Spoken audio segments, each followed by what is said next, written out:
एक मुस्लिम लड़का अपने एक पुराने दोस्त को मिलता है और मिलने के बाद दोनों एक होटल पर बैठकर चाय पीने लगते हैं। लेकिन तभी अचानक से उसके जीजा का यानी कि जो मुस्लिम लड़का होता है उसका फोन टेबल पर रखा हुआ था, तो उसके जीजा का फोन आ जाता है और जीजा का जो फोटो था वह स्क्रीन पर लगा हुआ था। अब जैसे ही फोटो फोन के अंदर फ्लैश करता है तो सामने बैठा हुआ उसका दोस्त उस फोटो को पहचान लेता है और कहने लगता है कि राजीव का फोटो तुम्हारे फोन में कैसे आया। अब इस बात को सुनकर वह लड़का जो मुस्लिम था वह पूरी तरह से हैरान हो जाता है। कहता है कि राजीव नहीं है, इसका नाम रहमान शेख है और ये मेरा जीजा लगता है। इस बात को सुनकर सामने वाला जो बैठा लड़का होता है वो कहने लगता है कि तू पागल तो नहीं हो गया, मैं इसे अच्छी तरह से जानता हूँ, ये मेरे गांव का ही है और इसका नाम राजीव है, माता पिता गांव में रहा करते हैं, ये तो पिछले कई सालों से शहर में रहकर पैसे कमा रहा है, उनके पास भी पैसे भेजा करता है। इस बात को सुनते ही यहाँ पर जो मुस्लिम लड़का होता है वह एकदम से हैरान हो जाता है और सीधा थाने जाकर अपने जीजा को पकड़ने के लिए शिकायत लगा देता है। कौन था ये राजीव और किस वजह से उसे जरूरत पड़ गई रहमान शेख बनने की, उसकी बहन से शादी करने के लिए, पूरी सच्चाई के बारे में जानने के लिए वीडियो को अंत तक जरूर देखें। नमस्कार दोस्तों, मेरा नाम है जीतू और आप लोग देख रहे हो ब्रेन डिमांड चैनल। वीडियो को ज्यादा से ज्यादा शेयर करें और चैनल को सब्सक्राइब करना ना भूलें ताकि मेरा हौसला बढ़ता रहे। एक लड़का जिसका नाम राजीव होता है वह कि अपने गांव से आया है और गांव से आने के बाद वह यहां पर पैसा कमाना चाहता है, क्योंकि माता पिता ज़्यादा पैसे वाले नहीं है, हालांकि मिडिल क्लास फैमिली है, कुछ खेती बाड़ी भी है, लेकिन बच्चे को उन्होंने अच्छी तरह से पढ़ाया लिखाया है और पढ़ने लिखने के बाद यह हैदराबाद आ जाता है।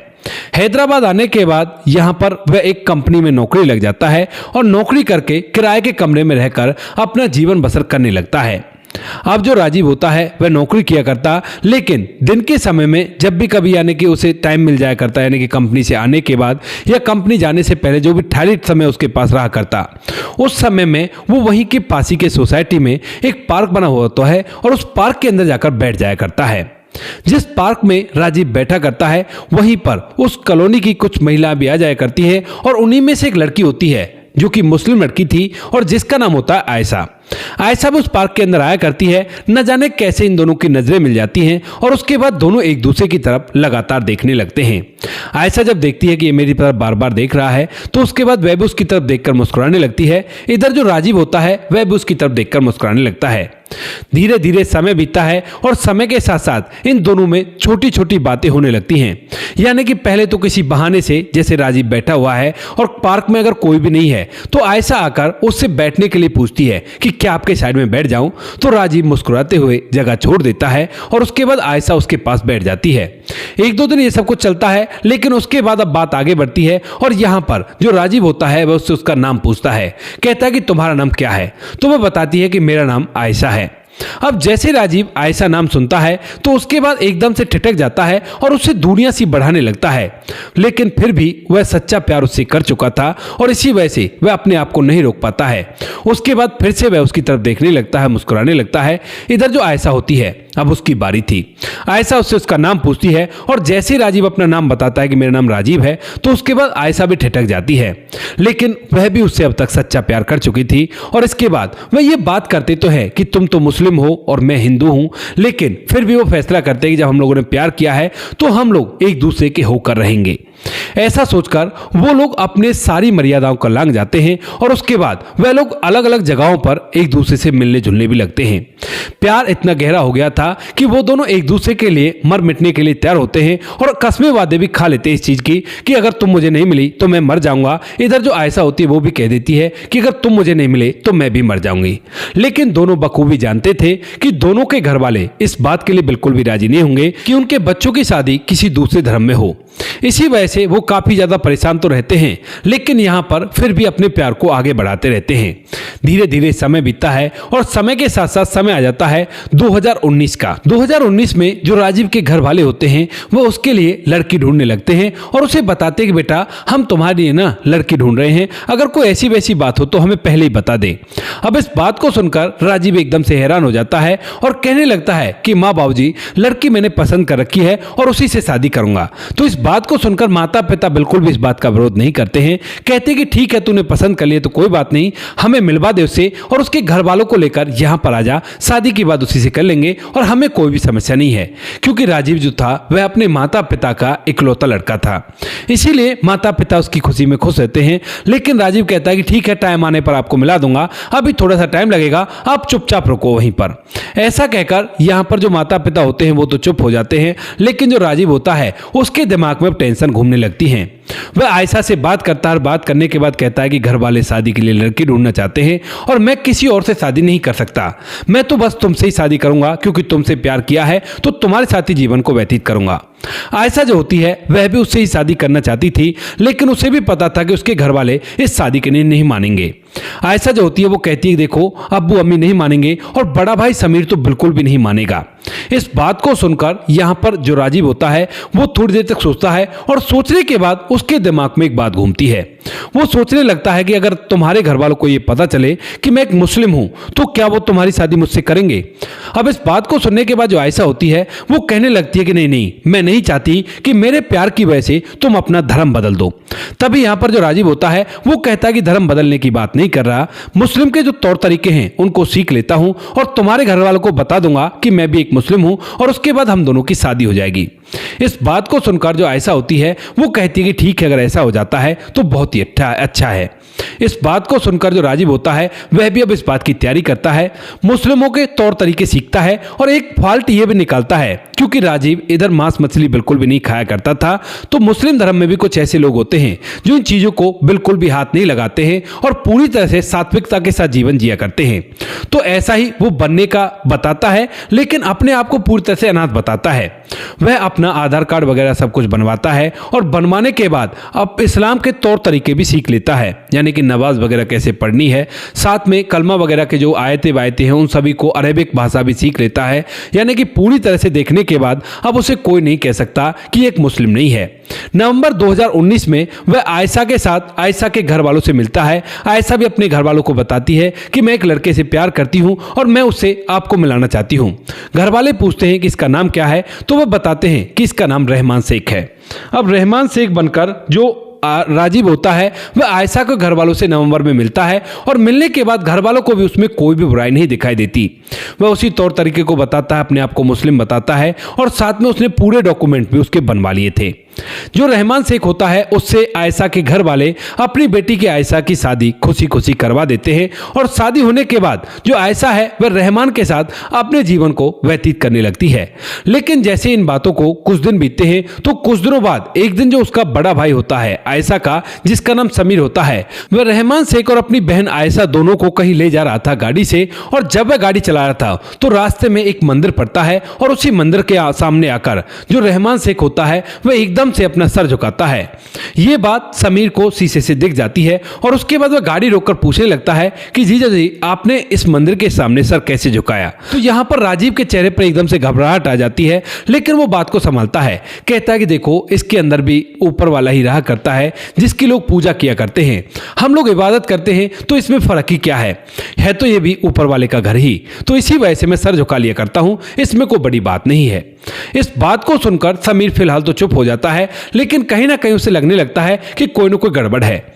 इसके चलते वह उस पर शक करता है, लेकिन शक के दौरान जब वह एक दिन उससे उसके डॉक्यूमेंट मांगता है तो यहां पर उसे पूरे डॉक्यूमेंट मिल जाते हैं, यहां तक कि उसका बर्थ सर्टिफिकेट भी मिल जाता है, वो भी रहमान शेख के नाम से। तो इस बात से उसका शक दूर हो जाता है और वह उन डॉक्यूमेंट्स को वापस लौटा देता है। धीरे धीरे समय बीतता है और समय के साथ साथ अब इन बातों को लगभग 1 साल बीत गया था। अब तक जो ये समीर है वह अपने जीजा जी को एक्सेप्ट कर चुका है, सोचता है कि बहुत अच्छा जीजा है मेरा, कोई भी दिक्कत नहीं है और मेरी बहन की जिंदगी आराम से व्यतीत हो जाएगी। रहमान और राजीव की नौकरी भी एक अच्छी कंपनी में लगी हुई थी, तो उसकी बहन को वो किसी भी चीज के लिए परेशान नहीं होने देता। सब कुछ अच्छी तरह से चल रहा था, लेकिन तभी एक दिन अचानक से आयशा का भाई जो समीर होता है वह बाजार जाता है घूमने के लिए किसी काम से, लेकिन वहीं पर उसकी मुलाकात उसके एक बचपन के दोस्त से होती है जो कि पहले उसी के साथ स्कूल में पढ़ा करता था। और जैसे दोनों एक दूसरे को देखते हैं तो यहाँ पर दोनों एक दूसरे के गले मिलते हैं और कहते हैं कि यार बहुत दिन में देखा। तो उसके बाद समीर कहता है कि क्या करे यार, बड़े जो हो गए, जिम्मेवारियां सर पर हैं, तो इसी वजह से टाइम नहीं मिल पाता। और तू सुना, तू क्या कर रहा है? तो वो कहता है कि कुछ नहीं, मैं भी अपने जीवन को व्यतीत कर रहा हूँ, अच्छी नौकरी है, शादी हो गई है, पत्नी है, बच्चे, सब कुछ है, कोई भी दिक्कत नहीं है। दरअसल जो ये व्यक्ति था इसका नाम होता है सुरेंद्र, और सुरेंद्र सुरेंद्र समीर का बचपन का मित्र था। अब सुरेंद्र जो कि एक हिंदू था और उसके बाद वो कहता कि चल यार चाय पीते हैं, चाय पर बैठकर ही बातें करेंगे। समीर और सुरेंद्र एक होटल पर जाकर चाय पीने लगते हैं और चाय पीते हुए जो समीर होता है वह अपने फोन को साइड में टेबल पर रख देता है। अब जैसे ही फोन टेबल पर रखा हुआ था तो तभी उसके जीजा रहमान शेख का उसके पास फोन आता है और उसने अपने जीजा का फोटो उसके स्क्रीन पर लगा रखा था, यानी कि जैसे फोन आता है तो फोटो फ्लैश करता है। अब जैसे ही जो राजीव है उसका फोटो रहमान शेख के रूप में उस फोन पर फ्लैश होता है तो जो उसका दोस्त होता है वह एकदम से इसे देखकर कहने लगता है कि राजीव, ये राजीव का फोटो तुम्हारे फोन में क्या कर रहा है।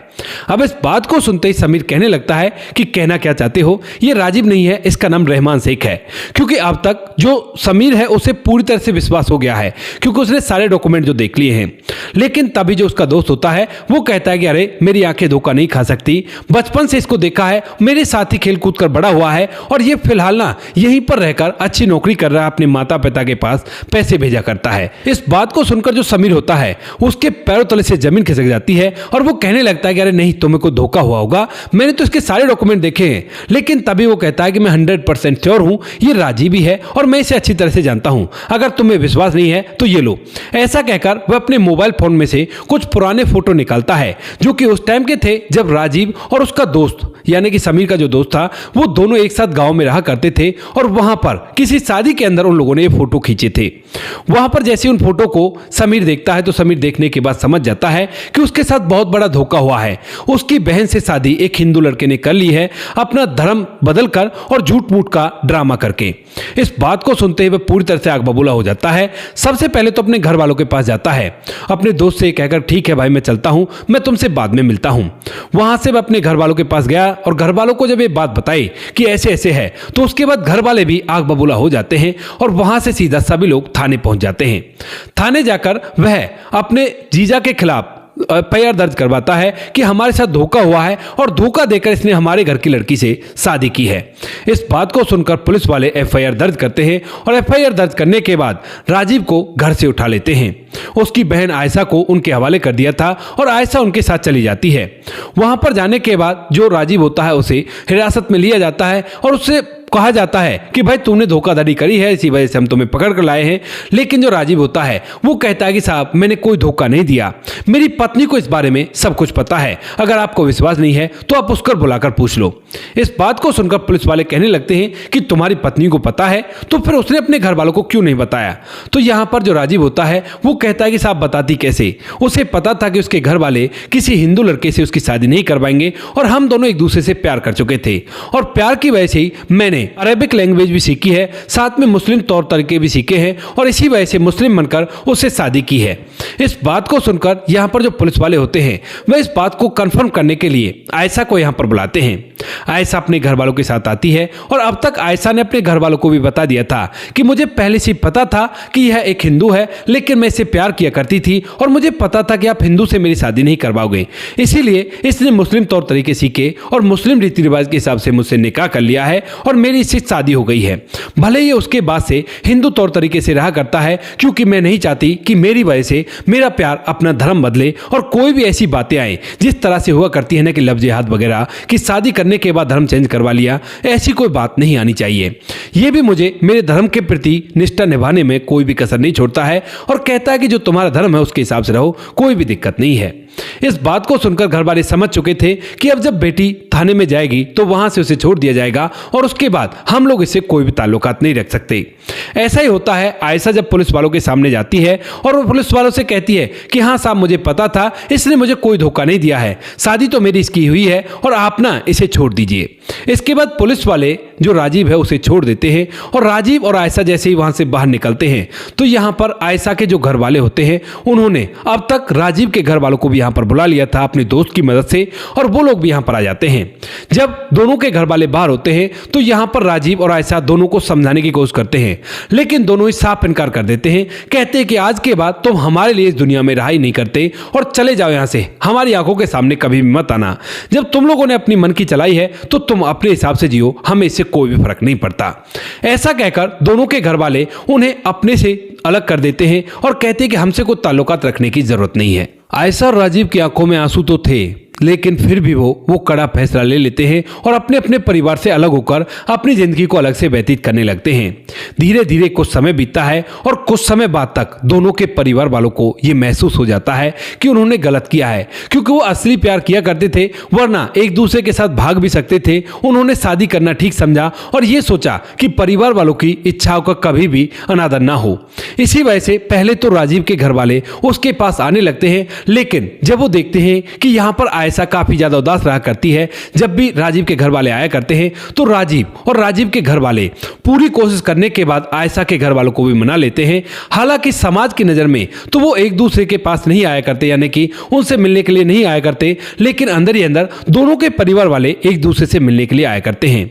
यहाँ पर दोनों के नाम और जगह के नाम बदल दिए गए हैं ताकि उन लोगों को कोई परेशानी ना हो जो इस कहानी से जुड़े हुए हैं। कहीं आप बाद में बोलने लगो कि ये तो फेक स्टोरी है।